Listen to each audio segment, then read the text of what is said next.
I don't know. I gotta be honest with you. Like when I go to New York, um, I have like I go through a depression if I spend too long there. Yeah. Like when I go to New York, what I've learned to do to get around the depression is I go to the Stand and I go to the New York Comedy Club because I walk in there and I don't expect to see. That makes Like sense. when I walk into the cellar, I'm expecting, it's like high school and I go back and nobody's there, and I mean, and then I just see a bunch of people sitting at the fucking table that would literally have left in tears. I just try to avoid it, but then of course that bullshit happened last year at the Stand. So I mean that fucking sucks now too. I don't know. The dark. Well, Kimowitz getting murdered. Oh yeah, that's horrific. Yeah, that's the dude. I gotta be honest with you. I actually learned something from that as far as like grief. Like that's the one thing that I always fought off the cry with Patrice.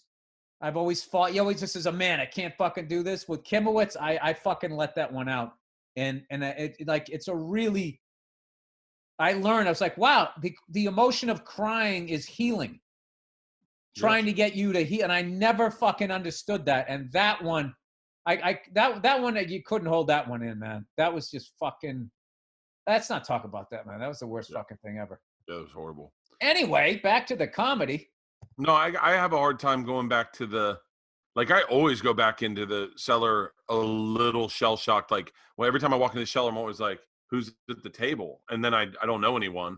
And I'm like, oh, okay. But I feel like if you move back to New York and you were there for like a week and a half, you'd be fine. It's the leaving and then coming back. Like I never understood that expression, you can never go home. I never understood that. I was like, what are you talking about? Fucking get an airplane ticket right now. Go right, stand right outside my high school. I never understood that it meant it's not going to, it's not going to be the same past a certain amount of time. So, and just how my head works, I have to stay in the new. Because if I go backwards, I have so much regret about shit that I've done or didn't do and all of this stuff. I can't go back into that and revisit it. It's like, yeah, it's too much. Yeah, I feel the same way. I feel like when they had me do Bert the Conqueror season 3, the show had been canceled, and they're like, you should do that again. And I was like, I think I'm taking a step backwards. My wife's like, yeah, 100% are. You definitely are. That's exactly what you're doing. Oh, did they do a reboot of it? Yeah, they did a reboot of it, and I wanted to get it right. I wanted to do it the way I thought it should be done, and I think we did, but no one, the new network didn't like it. Dude, me and Verzi used to watch that show just to watch you scream. It was my favorite thing ever. That one where they put you on that zip line above that stadium, and you're just like, I don't want to do this. I do not want to do this. And then they just push you off. It was one of these. I used to watch that show a couple of times. I would watch it with Verzi on the phone just to hear him laughing. And we would just laugh our balls off. Dude, some of that shit you did, I wouldn't. Like that did you jumped off the stratosphere, right? I was the first person. Yeah, I'm not, I would never in a million fucking years do that. Ever. Oh. Ever. Fuck. There's no margin for error. None. It was, dude, like, the panic attacks. In aviation, there's emergency procedures. With bungee cord jumping, if that fucking thing fails, that's it. Yeah. Oh, yeah. I actually always wondered if you were going down, right? And there was just enough to send you back up as it snapped. And then you're in the air doing that running in the air thing you do when you realize there's nothing holding you anymore. Yeah. Could you fucking, because there's that thing as you're going up with physics where as you start to travel back down, there's the point of no return where your arms are not strong enough to reach out and grab something and actually hang on, which I believe is anything above 2.5 miles an hour. Which is the amazing thing about apes and monkeys. How when they're getting chased by something, how they can jump down like that into another tree and just fucking grab with one arm one hand and just grab something and keep going. That is Spider-Man. I don't know how they do it. Yeah, that is crazy. You can't, because at like over 2 miles per hour, it's almost double your body weight, right? I don't know what the physics of, but it's like, yeah, you go from, I mean, automatically right now, like, I mean, dude, if I just lobbed a 50-pound weight at you at the gym, if I just went, hey, Bert, catch this. Couldn't catch it. Yeah. Couldn't catch it. Yeah. And you know, so, I mean, I weigh like a $171, loving that number. I mean, yeah. I mean, I can't, with my shoulders, I haven't put up 171 pounds and I can't remember. And now I have 171 pounds falling and I'm contemplating my own death. Yeah, I'm not. That should be the workouts we do, where you're trying to catch weights. All the workouts we do should be the things that you see in movies, like you're holding onto a cliff by one hand and you hold on to something, the other hand is swinging up above you. I used to think a way to fly a helicopter safely, in case the main rotor just snapped off, right? Yeah. Is if you just flew doors off, all right? Yeah. And then you had one of those, those base jumper guys. Yeah. But you can't do it because you'd have to have the chute in your hand, and you got to use all your hands all your limbs basically to fly the fucking thing. If there was a way, use the tail rotor pushes you over. You'd want the tail rotor on your side, whatever side you're flying on, push you over like that, maybe. No, but then that would take you to the door. Dude, helicopters are just fucking. That's just, you got to fly both doors. That's the one thing. I don't know how you can do it. They told us as soon as you hit the water, the first thing the helicopter does is flips upside down. That's not true. Okay. It doesn't? Well, I mean, it depends on what you do. It doesn't flip upside down. If you watch somebody do the procedure I learned for a water landing is you just do an auto rotation the way you normally would, and then the second your skids hit the water, is then you went left cyclic. You basically roll down to the detent, so you're essentially in neutral. So the engine is not turning the fucking rotor anymore.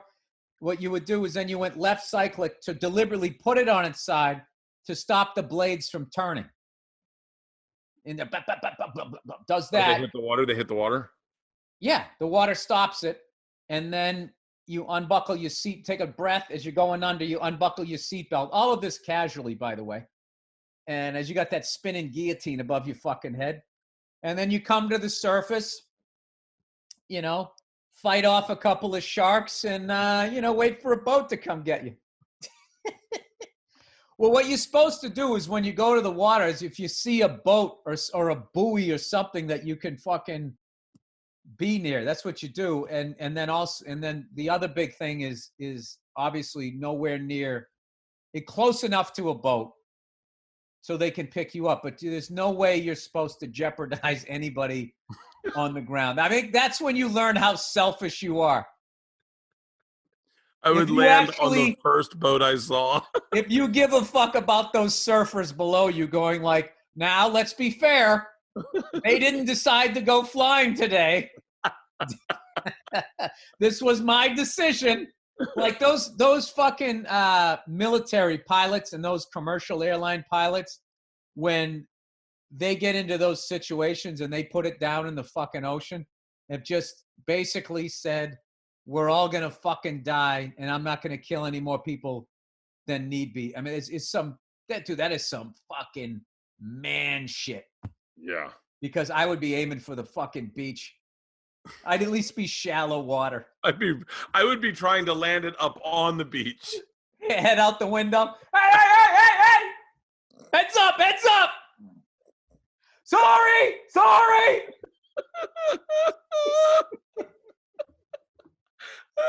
And then afterwards, just taking the beating as you're getting on the beach. I panicked. I'm sorry. Like John McCain getting dragged through Vietnam. No, but he's a hero. It's not like John McCain. This is the antithesis. No, but they beat the shit out of him through Vietnam. They were stabbing him with pitchforks. He landed in the lake in the right downtown. Ugh.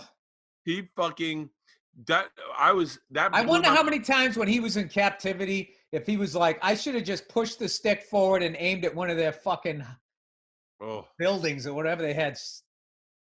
Just killed myself. They showed us. Did you ever read? I talked about this. Did you ever read Fly Boys?